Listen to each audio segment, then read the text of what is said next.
हिमाचल प्रदेश में ओपीएस को बहाल करने के लिए हाँ तो कह दी है, लेकिन अभी पूरी तरह इसको लागू नहीं किया गया है। ओपीएस के पीछे एनपीएस का बहुत बड़ा हाथ है। जब तक एनपीएस का पैसा हिमाचल गवर्नमेंट के पास नहीं आता है, तब ओपीएस को लागू करने के लिए बहुत ही दिक्कतों का सामना करना पड़ सकता है। तो हिमाचल सरकार अगर एनपीएस को छोड़ देती है तो उसका क्या नुकसान होगा हिमाचल गवर्नमेंट को और अन्य कर्मचारियों को, तो इसी बात पे आपको पूरी डिटेल इस वीडियो में बताएंगे कि एनपीएस को अगर नहीं लिया जाता या अगर छोड़ दिया जाता है तो क्या विकल्प रहता है हिमाचल गवर्नमेंट के पास उसका पैसा वापस लाने के लिए। एनपीएस का एग्रीमेंट तोड़ने का क्या नुकसान होगा। वित्तीय विभाग ने विधि विभाग के 3 बिंदुओं पर मांगी है सलाह। हिमाचल प्रदेश में ओल्ड पेंशन लागू करने के लिए राज्य सरकार एनपीएस एग्रीमेंट को तोड़ना होगा। तो इस एग्रीमेंट को तोड़ने के बाद क्या नुकसान और क्या इसकी भरपाई करनी होगी, इस बारे में आपको डिटेल पूर्वक जानकारी देंगे। ब्रीच ऑफ एग्रीमेंट के साइड इफ़ेक्ट क्या होंगे, इसके बारे में अब वित्तीय विभाग ने विधि विभाग से राय पूछी है। फाइल में 22 मार्च 2010 को केंद्र सरकार के साथ किए गए एनपीएस एग्रीमेंट में की कॉपी के साथ PARDF की एक्ट के तहत भी भेजी गई थी। इन दोनों डॉक्यूमेंट में लीगल डॉक्यूमेंट के आधार पर विधि विभाग को यह सलाह चाहिए कि ओल्ड पेंशन में जाने के बाद राज्य सरकार को क्या इसकी गति होगी, राज्य के लीगल विकल्प क्या हैं और हिमाचल प्रदेश में एनपीएस को 15/5/2023 से लागू किया गया था, जिसके बारे में फैसला 17/8/2006 के तत्कालीन सरकार ने किया गया था। जब हिमाचल प्रदेश में एनपीएस को लागू किया गया था उस वक्त कांग्रेस की सरकार थी और वीरभद्र इसके मुख्यमंत्री थे। वीरभद्र के समय में ही एनपीएस को हिमाचल में अनुमति दी गई थी और इसके बाद जब धूमल सरकार के समय एनपीएस को आने का एग्रीमेंट भी साइन किया गया था। उस समय राज्य सरकार की तरफ से तत्कालीन विशेष सचिव वित्तीय विभाग की तरफ से अक्षय सूद ने साइन किए थे, जो अब फाइनेंस सेक्रेटरी हैं।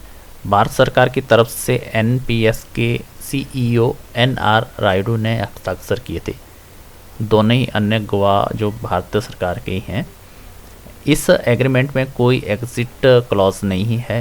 क्लॉज नंबर 3 में कहा गया है कि राज्य सरकार ने एनपीएस स्ट्रक्चर को पूरी तरह समझ लिया है और भारत सरकार की इस व्यवस्था के आधार पर उसको पूरी तरह सहमत है लागू करने के लिए। इसी आधार पर हिमाचल प्रदेश में Himachal civil service contribution pension rule number 2006 बनाए थे। ओल्ड पेंशन के लिए इन्हीं नियमों को बदलाव किया जाएगा। इस एग्रीमेंट में राज्य सरकार ने यह गारंटी थी कि एनपीएस का हर कमिटमेंट पे पूरा करेगी। इसके लिए एग्रीमेंट क्लॉज नंबर 10 की व्यवस्था भी है और इसमें प्रावधान था कि राज्य सरकार इसके लिए जो सहमत है, अगर यदि किसी प्रावधान से राज्य सरकार सहमत नहीं है तो मामला PFRD के रेफर किया जाएगा। इसके बाद अभी ट्रेटर नियुक्त होगा। अब क्योंकि सुक्खू सरकार ओल्ड पेंशन लागू करने का फैसला कर चुकी है, इसलिए सरकार के पास आर्बिट्रेशन में जाने का कोई भी विकल्प नहीं है। तो ये रहता है जो एनपीएस को बंद करने पर हिमाचल प्रदेश में हिमाचल गवर्नमेंट थी, पहले कांग्रेस ने इसको लाया था और वीरभद्र की सरकार में इसको अनुमति दी थी। दोनों ही गवर्नमेंट इसके लिए जिम्मेवार हैं जो एनपीएस को चलाने के लिए। अब दोबारा से जो ओपीएस लागू कर रहे हैं वो कांग्रेस सरकार कर रही है, जिन्होंने इसको एनपीएस को लाया था और ओल्ड पेंशन को बंद किया था। अभी तक विभाग पर जो ओपीएस की फाइल गई है अभी तक नहीं लौटी है। एनपीएस एग्रीमेंट का क्लॉज नंबर 11 कहता है कि यदि किसी तरह से मतभेद का मामला दिल्ली के न्यायालय में चला जाता है तो क्लॉज नंबर 13 में प्रावधान यह भी है कि सरकार राज्य एग्रीमेंट के तहत एनपीएस से संबंधित किसी भी तरह की जिम्मेवारी ट्रांजैक्शन नहीं कर सकती है। अभी यह फाइल विधि विभाग ने वापस नहीं लौटाई है, इसलिए 16 फरवरी की कैबिनेट की मीटिंग में इसकी भी चर्चा की गई थी, लेकिन अभी तक इसका कोई भी प्रावधान नहीं हुआ है।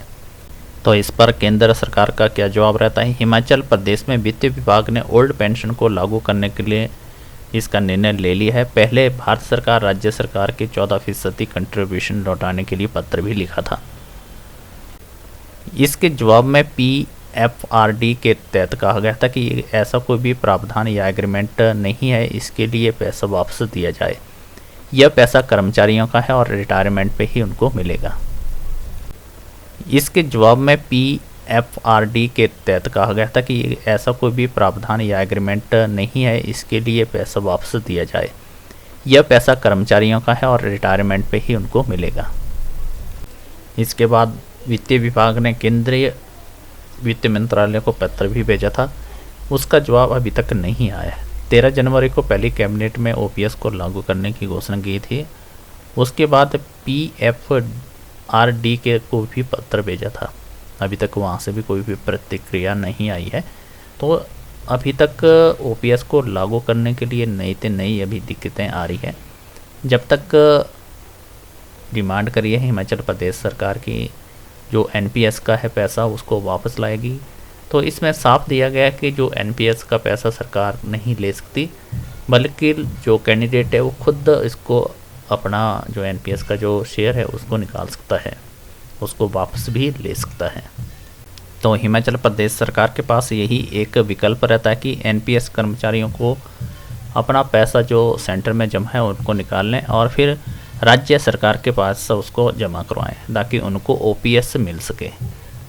तो एक ही प्रावधान है और इसमें जो एग्रीमेंट साइन हुआ है पहले हिमाचल सरकार और सेंट्रल सरकार के बीच में, जिसमें ऐसा कोई क्लॉज नहीं है कि पैसा को वापस दिया जाएगा।